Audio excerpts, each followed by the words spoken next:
ময়না পালতো, ময়না তোতা পাখি যেটা কথা বলে পালতো। একদিন সকালে বাহির হইতেছে, ময়না বড় দামি হয়, অনেক দামি পাখি। তো বাহির হইতেছে, তো ময়না জিজ্ঞাসা করতেছে মালিক কোথায় যাবে? শিকার খেলতে যাব, শিকার জঙ্গলে। আমার ভাইদের সাথে দেখা হলে আমার একটা সালাম দিও। তো যখন জঙ্গলে ঢুকছে তো যে দেখতেছে কতগুলা ময়না ডালে বসা আছে। তো নিজের ময়নাটার সালামের কথা মনে উঠছে, তো ডাক দিয়া কইতেছে শুনো, তোমাদের মতো একটা ময়না আমার বাড়িতেও আছে,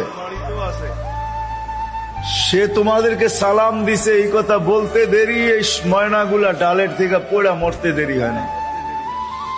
তার মন খারাপ হয়ে গেছে যে ওর সালামে এমন কি বিষ মিশানো ছিল যে এত দামি দামি 12-13টা ময়না মরে গেল। তো শিকার না খেলেই বাড়িতে চলে আসছে। তো ময়না জিজ্ঞাসা করছে মালিক এত তাড়াতাড়ি ফিরলে, হাতে তো কোনো শিকার দেখি না। তুই কথাই বলিস না। বলে কেন? তোর সালামে এমন কি বিষ ছিল যে তোর সাথীদেরকে সালাম দিতে দেরি, একটু মরতে দেরি হয় নাই। এই কথা বলতে দেরি, নিজের তো মরতে দেরি হয় না, ওইটার সাথে সাথে মরে গেছে।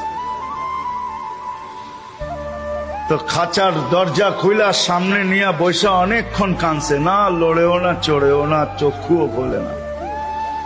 আর কতক্ষণ কানবে? বাস ওইখানে তো ওইখানে লাইখা যে উঠা দাঁড়াইছে ময়না, বাস উড়া যে চালে বসা গেছে। তো বলছে এটা কি করলি? আমার বন্ধুরা আমাকে খবর দিছে, দেখ আমাদের মতো যদি বাগানে বাগানে ঘুরতে চাস তো মরার আগে একবার মরার ভান করে দেখ, তুইও আমাদের সাথে উঠতে পারবি, জঙ্গলে জঙ্গলে ঘুরতে পারবি। ওইটা মরা ছিল না, ও আমাকে চিঠি দিছে, চিঠি বার্তা দিছে, বার্তা দিছে। এই জন্যই আল্লাহ ওয়ালাদের কাছে যাদের বয়স হয়ে গেছে আর কত করে জান আল্লাহ ওয়ালাদের কাছে পড়া থাকেন, জান আল্লাহর রাস্তায় পড়া থাকেন। মা বোনদেরকে বলবো জান মুসল্লায় পড়া থাকেন।